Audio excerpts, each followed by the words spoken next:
품사의 종류에 대해서 공부를 해보도록 하겠습니다. 이 품사의 종류를 공부할 때 여러분들 선택할 게 하나 있어요. 뭐냐면 여러분들이 생각했을 때 나는 품사를 좀 나눌 줄 안다, 품사의 정의를 잘 안다, 이런 친구들은 굳이 강의를 들으실 필요 없습니다.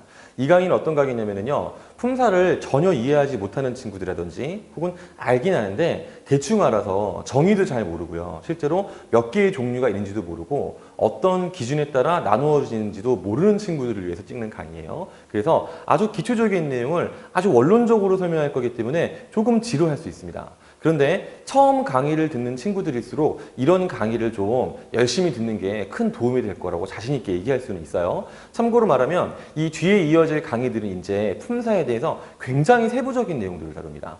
예를 들면은 이번 강의는 그냥 명사, 대명사 이런 거 구분하는 거를 위주로 공부를 할 건데 이 뒤에 강의들은 헷갈리는 것들을 배울 거예요. 예를 들면은요, 명사 중에서도 좀 어려운 게 의존명사가 있거든요.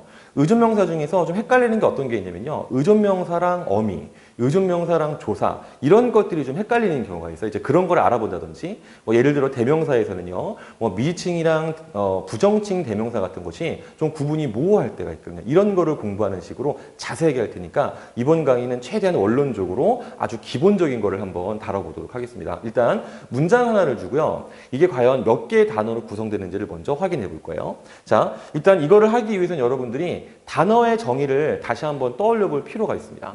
단어의 정의란 뭐냐면 의미를 가지고 자립할 수 있는 최소한의 단위, 그 다음에 혹은 분리가 되는 말을 의미한다. 이런 정의 같은 것들은 아주 중요한 거기 때문에 잘 외워두라고 얘기했던 기억이 나는데 아직 못 외운 친구들은 다시 한번 이거를 암기해 주시기 바랍니다. 자, 어쨌든 여기 암기가 끝났으면 이제 요 문장을 한번 직접 단어로 쪼개 볼 거예요. 일단 새 문법을 한번 쪼개 봅시다. 자, 이거는 총 3개의 단어다라고 판단할 수 있겠죠. 참고로 선생님의 강의를 그냥 따라만 가지 말고 내가 질문을 던졌을 때 같이 머릿속으로 생각을 해보면서 봤으면 좋겠어요. 자, 일단 새 문법은 3개의 단어라 그랬어요. 그 이유가 뭐냐면 맨 첫 번째, 새라는 말이요. 이 말은 new라고 해서 영어로 따지면 new가 되죠. 우리 머릿속에 바로 연상되는 의미가 있고요. 한편으로는요, 이 말을 다른 데 썼을 때 새 문법, 새 가방, 새 신발 이런 식으로 뒤에말을 꾸며주는데 항상 띄어쓰기가 되어 있어요. 이런 식으로 띄어쓰기를 할 수 있는 것들은 우리가 자립성이 있다고 판단하거든요. 그래서 하나의 단어로 우리가 그렇게 처리를 하는 겁니다. 그 다음에 문법을 해서 문법은 그럼 왜 단어냐? 이 친구 당연히 의미가 있고요. 문법은요, 그냥 그 자체로 혼자 쓸 수 있는 말이죠. 너 요즘 뭐 공부하니? 문법. 이렇게 자립성을 가진 말이죠. 그래서 단어로 처리하는 거예요. 그럼 을은 무엇이냐? 자, 이 말은요, 문법이란 말 뒤에서 쉽게 분리가 되죠. 예를 들어서 문법을 공부한다 이렇게도 할 수 있지만 문법 공부한다 이렇게도 할 수 있고 그냥 문법 이렇게도 할 수 있죠. 그래서 분리가 쉽게 이루어지는 말들도 우리가 단어다라고 취급을 합니다. 그럼 그 다음에 제대로 익히기 위한 요 말을 볼 건데요. 이건 총 몇 개의 단어 같아요? 그렇죠. 총 3개의 단어가 되겠죠. 맨 처음에 제대로라는 말은요, 얘는요 또 다른 문장으로 만들어 보시면 제대로 공부하다, 제대로 먹다, 제대로 보다 이런 식으로 뒤에 있는 말을 항상 띄어쓰고요. 그 다음에 제대로 자체가 어떤 의미가 있다라고 우리가 인식할 수 있죠. 하나의 단어입니다. 그럼 그 다음에 익히기라는 것은 무엇이냐? 얘도 한 개의 단어입니다. 이 친구를 이제 다른 문장 속에 넣어보면요, 무엇을 익히다, 무엇을 익히고, 무엇을 익히네 이런 식으로 모양이 변하는 말인데 그 중에서 이 키까지는 모양이 고정된 거 알 수 있죠. 뒤에 있는 기나 다나 고 이런 것들이 모양이 바뀌긴 하지만 같이 붙어 있어야지 사실 자립성을 유지할 수 있기 때문에 이거는 3글자를 합쳐서 우리가 하나의 단어다라고 취급하는 거예요. 이 뒤에 있는 위한도 마찬가지죠. 원래는 기본형으로는 위하다라고 쓰는 문장인데 위하 뒤에다가 니은이 붙어서 한 덩어리를 이루고 있는 단어라고 보시면 되겠고요. 그 뒤에 있는 멋진도 마찬가지예요. 멋지다라는 말을 기본용어로 가지고 있는 말이고 이 친구도 모양이 변했지만 어쨌든 모양이 변한 상태로 하나의 단어다라고 이해를 하시면 되겠습니다. 그 다음에 교재는이라는 말은요, 요거는 분석하는 게 앞에 있는 문법을이랑 똑같아요. 교재 자체가 하나의 단어고 는이라는 말도 쉽게 분리가 되는 말이기 때문에 우리가 분리되는 말, 즉 단어라고 취급할 수 있고요. 그 다음에 이것 하나뿐이다 그래서 이것이라는 말이요. 자, 이것이란 말도 의미를 분명히 가지고 있고 혼자 쓸 수 있죠. 너 뭐 좋아하니? 이거. 이런 식으로 말할 수 있잖아요. 자립성이 있기 때문에 하나의 단어고요. 그 다음에 하나뿐이다 해서 하나는 우리가 단어로 처리하기가 쉬워요. 어렵지 않습니다. 그런데 뿐이다는 조금 헷갈릴 수 있어요. 일단은 정답을 알려주면요, 뿐과 이다는요 두 개로 쪼개지는 단어예요. 그럴 수 있는 이유는 무엇이냐? 이다를 빼볼게요. 그러면은 하나뿐 이렇게 해서도 어색하지 않죠. 즉, 이 뿐이란 말은요 뒤에 이다를 붙이지 않아도 앞말에만 붙였으면 쓸 수 있는 말이죠. 그렇기 때문에 앞말에 붙어 있는 말이고 앞말에서 쉽게 분리가 되기 때문에 우리가 하나의 단어다라고 취급할 수 있는 거예요. 그 다음에 이다라는 친구도 아까 선생님이 예문을 든 것처럼 하나뿐이다라고도 할 수 있지만 하나뿐 이런 식으로 해서 쉽게 분리를 시킬 수가 있죠. 그래서 하나의 단어로 취급하는 거예요. 그 다음에 얍! 요거는 그냥 얍! 이렇게 되겠죠. 자, 이렇게 해서 지금 선생님이 단어들을 쭉 분리했는데 지금 이거는 분리만 한 거예요. 이 단어들이 실제로 어떠한 종류인지까지 본 건 아니니까 일단은 이제 기준을 주고 그 기준에 따라서 단어들을 분류해 보도록 하겠습니다. 자, 첫 번째 기준은 뭐냐면요, 형태 변화 유무예요.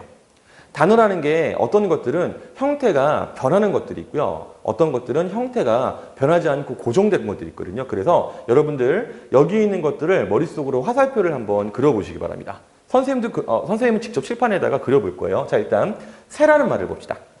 자, 이 친구는요, 우리가 다른 문장으로 옮겨서 만약에 만들어 보면은요, 새 가방, 새 신발 이런 식으로 쓸 수 있죠. 그런데 어떠한 상황에서도 이 친구의 모양이 변하지는 않아요. 그렇기 때문에 우리가 이 친구를 불변하다라고 설명을 합니다. 이렇게 화살표를 그리면 되겠죠? 자, 그 다음에 문법이라는 친구도 마찬가지죠. 문법이 문법을 문법이다 이런 식으로 바꿔도 모양이 변하는 걸 확인할 수 없죠. 그래서 이 친구도 불변어예요. 을도 마찬가지입니다. 을이라는 친구는 아까 문장에서 어땠냐면요, 새 문법 을 이렇게 해서 문법 뒤에서 분리가 되는 말인데 이 친구도 사실은 모양이 변하는 말은 아니에요. 그래서 불변어로 처리합니다. 자, 근데 여기서 여러분들이 주의할 게 한 가지 있어요. 뭐냐면 선생님, 을은요 어떨 때는 를이라고 발음하잖아요. 자, 물론 맞기는 한데요, 을과 르는요 일단 의미상의 차이가 없고요. 이거는 앞말의 받침이 있느냐 없느냐에 따라서만 이 리을이 있고 없고 차이가 있기 때문에 그냥 이것은 그냥 이 형태라는 말로 처리를 하고요. 참고로 이 형태는 나중에 자세히 배울 거예요. 어쨌든 여기서는 그냥 을을 불변어다라고 생각을 하시면 되겠습니다. 자, 그 다음에 제대로라는 친구도 아까 우리가 예문 들었었잖아요. 뭐 제대로 먹다, 제대로 보다 이렇게 했을 때 모양이 변하지 않죠. 그렇기 때문에 불변어고요. 그런데 익히기는 성격이 달라요. 익히다, 익히고, 익히네 이런 식으로 어떤 식으로 문법 기능을 주느냐에 따라서 모양이 바뀐다는 걸 알 수 있죠. 그래서 이 친구가 지금 여기 나온 예문들 중에서는 처음으로 가변어에 들어가는 사례가 되겠습니다. 그리고 또 하나, 단어를 구분할 때 이런 식으로 모양이 변하는 말들은요, 우리가 익히다라는 식으로 끝에 다라고 끝났잖아요. 이런 식으로 기본형을 만들어서 분류를 하는 것이 일반적인 단어 분류의 방법이 되겠습니다. 그 다음에 위한이라는 친구도 위하다, 위하고, 위하네 이런 식으로 이 기본형으로 나오고 모양이 바뀌는 걸 알 수 있죠. 그래서 가변어고요. 멋진도 마찬가지입니다. 멋지다, 멋지고, 멋지네 가변어가 되겠죠. 그 다음에 교재, 는, 이것 이런 것들은요, 자, 이제 뭐 굳이 예문들을 안 만들어 볼게요. 우리가 머릿속으로 이렇게 저렇게 아무리 바꿔봐도 얘들은 모양을 바꿀 수가 없어요. 그래서 전부 다 불변어의 범주에 집어넣으면 되겠고요. 하나도 마찬가지고 뿐도 마찬가지예요. 그럼 이다는 무엇이냐? 자, 아까 이다가 어디 붙어 있었냐면요, 하나뿐이다였잖아요. 그런데 만약에 이거를요 의문형으로 바꾸면 하나뿐이냐? 이렇게 되죠. 혹은 연결로 바꾸면 하나뿐이고, 혹은요 과거로 바꾸면 하나뿐이었다 이렇게 바뀌죠. 즉 모양이 바뀌기 때문에 가변어에 들어간다라고 우리가 생각할 수 있어요. 그 다음에 얍은요, 얍입니다. 바뀌지 않죠. 그래서 불변어가 되겠습니다. 자, 이렇게 해서 지금 우리가 여기 있는 열 몇 개의 단어들을 형태 변화 유무라는 기준에 따라서 지금 두 개로 구분을 해본 거예요. 이제 이 다음에 뭘 할 거냐, 이렇게 나눠놓은 가변어랑 불변어, 좀 공부하기 쉽게 선생님이 다시 배열을 했어요. 이런 가변어랑 불변어를 이번에는 형태 변화 유무가 아니라 이 문장 속에서 가지는 기능에 따라서 다시 한번 분류를 해볼 거예요. 자, 보세요. 지금 분류하는 기준이 어땠냐면 맨 처음에 형태 변화 유무를 따졌죠. 그렇죠? 그리고 두 번째 적용하는 기준이 바로 뭐냐면 이 기능적인 측면이에요. 참고로 단어를 분류할 때 이 세 가지를 동시에 적용하긴 하지만 이 경우에는요, 이 순서대로 형태를 먼저 적용한 다음에 그 다음에 기능을 적용한다라고 생각을 하시면 되겠습니다. 그러면 이제 기능적인 측면을 볼 건데 총 5가지의 기능이 있어요. 일단 용언이라는 건 뭐냐면 문법적 기능에 따라서 어미를 교체하면서 모양을 바꾸는 말이라는 뜻이에요. 그럼 이게 무슨 말이냐? 여기서 말하는 문법적 기능이라는 건 이런 겁니다. 뭐 과거라든지 미래라든지 혹은 의문 이런 것들이요. 혹은 연결이라든지 이런 거를 문법적 기능이라고 하거든요. 이런 거에 따라서 어미가 교체하면서 모양이 바뀌는 것을 문법 용어로 활용이라 그래요. 그래서 활용하는 말이기 때문에 용언이다라고 하는 거예요. 그 다음에 체언이라는 건 뭐냐면 문장의 뼈대를 구성하기 때문에 몸체자를 써서 체언이라고 합니다. 그럼 문장의 뼈대를 이룬다는 건 무슨 말이냐? 그 말은 문장 안에서 중요한 역할을 수행할 수 있다는 뜻이에요. 예를 들면 선생님 이름인 승우라는 걸 예를 들어 볼게요. 보세요. 승우가 가르친다. 이 문장에서 지금 주어 역할을 하고 있죠. 자, 나는 승우를 가르친다. 이러면 목적어 역할을 하고 있죠. 혹은요, 내가 가르치는 학생은 승우이다. 이러면 서술어의 역할을 하고 있죠. 이런 식으로 문장에서 가장 중요하다고 판단되는 주어라든지 목적어, 서술어 이런 것들을 할 수 있는 말이기 때문에 우리가 체언이다. 문장의 뼈대를 이룬다. 이렇게 설명하는 거예요. 그 다음에 관계언이라는 건 뭐냐면 좀 복잡합니다. 그래서 좀 길긴 한데요. 사실 전부를 다 써놓은 건 아니에요. 핵심적인 것만 써놨습니다. 보세요. 다른 말에 붙어서 그 말과 다른 말의 관계를 드러내는 말이에요. 예를 들면 아까 봐서 승우가 가르친다라고 하면요. 승우 뒤에 가가 붙어서 그 문장에서 승우가 주어라는 것을 보여주죠. 즉 관계를 보여준 거죠. 다른 말과의 관계. 혹은요. 승우가 문법을 가르친다. 이렇게 하면요. 여기서 를이 붙었을 때요. 이게 목적어라는 것을 보여주죠. 즉 승우랑 문법이랑 가르치다. 요 세 단어의 관계 중에서 가는 주어를 보여주는 거고 그 다음에 를은 목적어라는 것을 보여주는 그런 말이기 때문에 관계언이다라고 정리하는 거예요. 그 다음에 수식어는 그럼 뭐냐? 말 그대로 수식입니다. 다른 말을 꾸며주면 우리가 수식어 이렇게 얘기를 하는 거예요. 마지막에 독립어는 말 그대로 독립되어 있는 거예요. 어떤 문장을 쓸 때 이 문장 안에서 다른 말들이랑 관계를 안 가져요. 그냥 홀로 충분히 자기 기능을 하는 친구들을 우리가 독립어원 이런 식으로 설명을 합니다. 그럼 이제 여기 있는 단어들을 또 아까처럼 화살표로 이어서 분류를 해볼 거니까 여러분들도 머릿속으로 한번 이어보시기 바랍니다. 일단 익히다. 이 친구 과거나 미래로 만들면서 익히였네, 익히냐 뭐 이렇게 바꿀 수가 있죠. 그럼 이 친구는 활용한다는 걸 알 수 있죠. 그래서 용언입니다. 그 다음 위하다도 마찬가지예요. 위하네, 위하고 이런 식으로 모양이 바뀌면서 문법적 기능이 달라지기 때문에 용언이고요. 멋지다 마찬가지죠. 멋지네, 멋지고 이런 식으로요. 자, 그 다음에 이다는요. 여러분들이 이렇게 생각할 수 있어요. 이 친구도 용언이다 라고 할 수 있는데 자, 유감스럽게도 이 친구는 용언으로 처리하지 않습니다. 그 이유가 뭐냐면 자, 이 세 개의 단어는요. 자립성이 있어요. 의미를 가지고 보통 자기들이 자립을 해서 사용되는데 이다라는 말은요. 자립성이 있는 말이 아니라 분리가 되는 말입니다. 그렇기 때문에 예를 들어서 학생이다, 뭐 하나뿐이다 이러면요. 뒤에 붙어야지만 사실 기능할 수 있거든요. 그리고 이다라는 말이 붙으면 그 말이 서술어라는 것을 보여주는 즉 관계를 밝혀주는 말이기 때문에 비록 가벼놓이고 활용하는 말이지만 우리가 관계언의 범주에 집어넣는다라는 것을 알 수 있어요. 이거는 굉장히 특이한 거기 때문에 꼭 머릿속으로 기억하셔야 됩니다. 유일하게 이 친구만 예외적으로 생각하시면 돼요. 가변어 중에서 유일한 관계언이다. 그 다음에 새라는 것은 그럼 무엇이냐? 자, 새라는 단어는요. 이 문장에서도 마찬가지지만 다른 문장으로 집어넣어도 대체적으로 뒤의 말을 꾸며줍니다. 이 문장에서는 새 문법이죠. 다르게 바꾸면 새 가방, 새 신발. 항상 뒤에 있는 말을 꾸며주죠. 그렇기 때문에 수식어이다라고 판단하고요. 자, 문법이란 말은요. 이거는 문장 속에서 중요한 역할을 거의 다 할 수 있어요. 예를 들어서 문법이 어렵다. 나는 문법을 공부한다. 내가 공부하는 것은 문법이다. 이런 식으로 문장의 뼈대를 이룰 수 있기 때문에 우리가 체언의 범주에 집어넣는다. 이렇게 생각할 수 있습니다. 그 다음에 을은 그럼 무엇이냐? 뒤에 분리되는 말이죠. 뒤에서 쉽게 분리가 되는 말들은 여러분들 그냥 쉽게 다 관계언이라고 생각할 수 있고요. 이 을은 특히 목적어임을 보여주는 관계언이죠. 그 다음에 제대로라는 말도요. 이 문장뿐만 아니라 다른 문장에서 사용을 해보면 제대로 공부하다, 제대로 읽다 이런 식으로 뒤에 말을 꾸며주게 되죠. 그래서 수식어에 들어갑니다. 그 다음에 교재 이 친구는 문법이랑 성격이 똑같아요. 그래서 체언에 들어가고요. 는 이 친구도 을과 성격이 똑같습니다. 분리가 되기 때문에 관계언. 이것 이 친구도요. 문법이랑 뭐 교재 이런 거랑 의미상으로는 좀 차이가 있지만 기능적으로 똑같아요. 예를 들면 이것이 어렵다. 나는 이것을 보았다. 이런 식으로 문장에서 중심 역할을 할 수가 있죠. 그래서 체언에 들어가고요. 하나도 마찬가지입니다. 자, 하나가 아쉽다. 나는 뭐 하나를 보았다. 뭐 내가 본 것은 하나뿐이다. 이런 식으로 또 중요한 역할을 다 담당할 수 있기 때문에 체언이 되겠고요.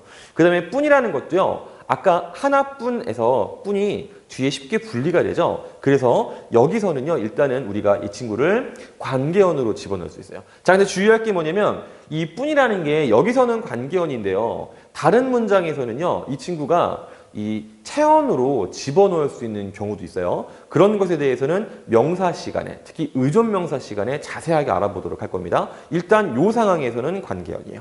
그 다음에 얍! 이 친구는요. 그냥 앞에 있는 문장이랑 큰 상관이 없이 그냥 혼자 얍! 이렇게 해도 상관이 없죠? 그래서 독립어의 범주에 집어넣을 수가 있겠습니다.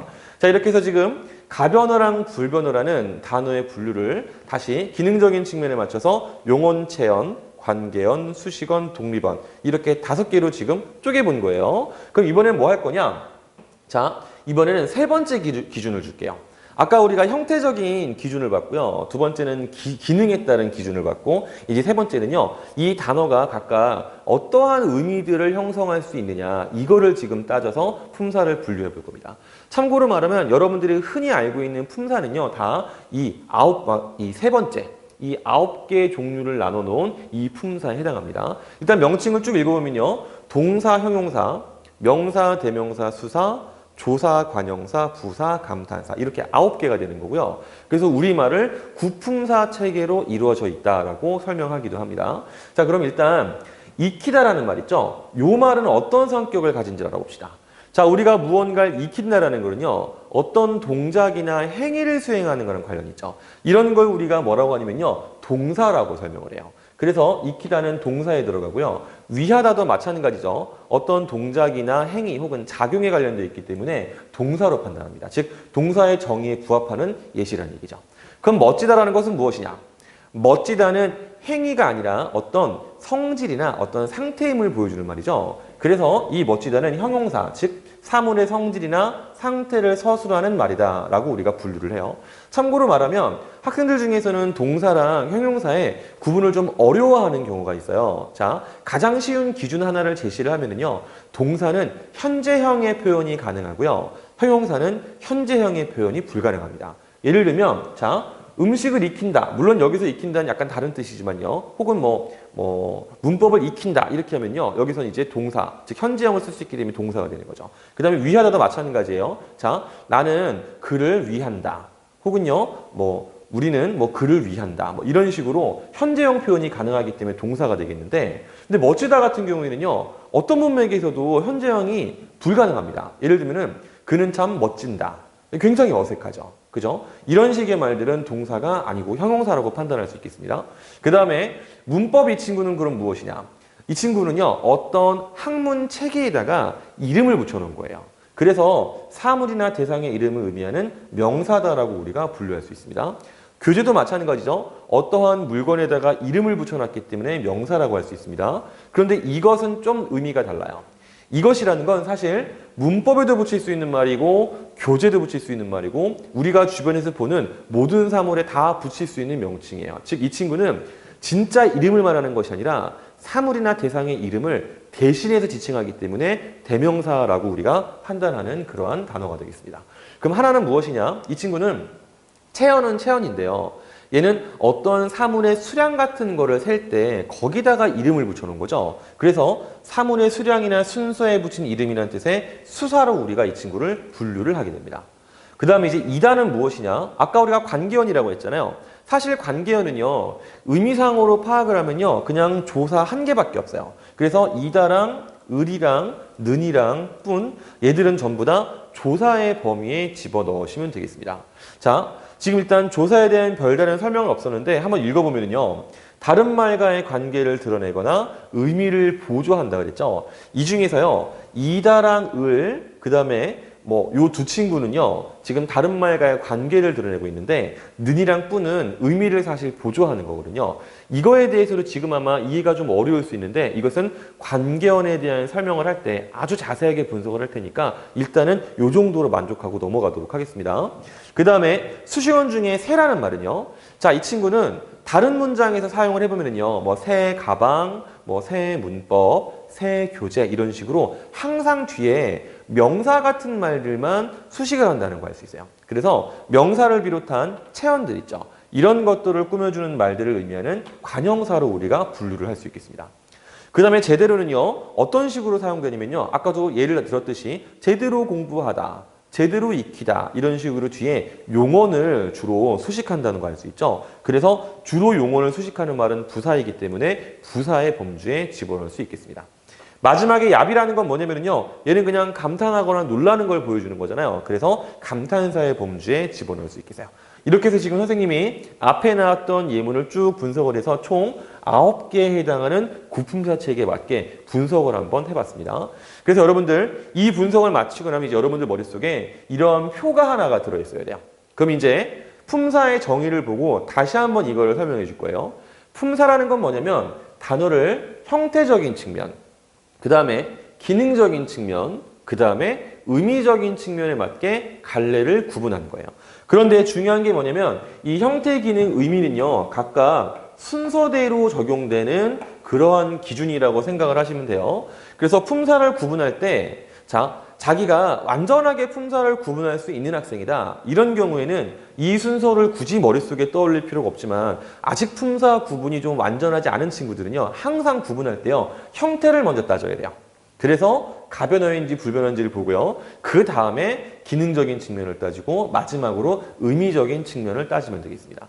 그럼 이제 우리가 대략적인 품사 분류 체계를 배웠으니까 좀 헷갈릴 만한 좀 손쉬운 사례를 한 뭐 4가지, 5가지 정도만 좀 보도록 하겠습니다. 자, 첫 번째, 아름다운 사람이랑 그 다음에 새 신발이라는 문장이 있어요. 여기서 지금 밑줄 그은 것의 품사가 뭔지를 학생들에게 물어보면요. 대체적으로 2가지 정도의 답변이 있습니다. 첫 번째는 뭐냐면요. 아름다운이랑 새가 모두 뒤에 있는 사람이나 신발과 같은 명사를 꾸며줍니다. 그래서 관형사예요 라고 이렇게 얘기를 하는 친구들이 있는데 그것은 잘못된 설명이에요. 왜냐면 앞에 설명했던 거 기억해 보세요. 품사를 구분할 때는 형태, 기능, 의미 그 순서에 맞추어서 구분을 한다고 했죠. 그래서 일단 아름다운이란 말을 보면요. 여러분들이 이 친구가 모양이 변하는지 안 변하는지를 따져야 돼요.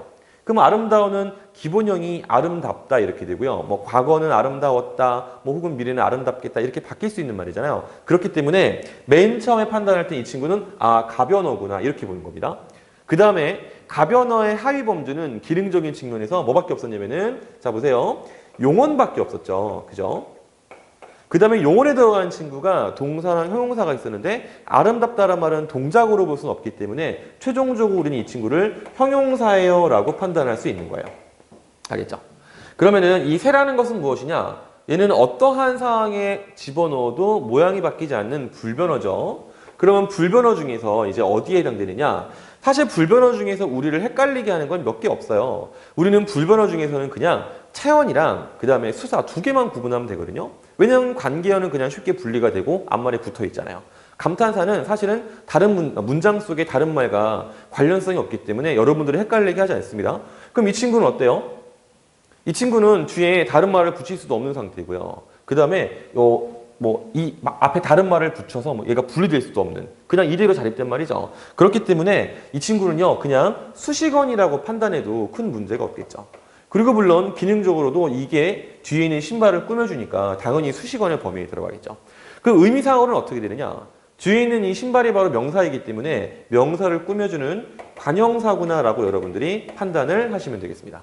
자, 그럼 이번에는요 좀 헷갈리는 다른 사례를 볼 거예요. 자, 뭐가 있느냐? 위에를 좀 지우고 하겠습니다.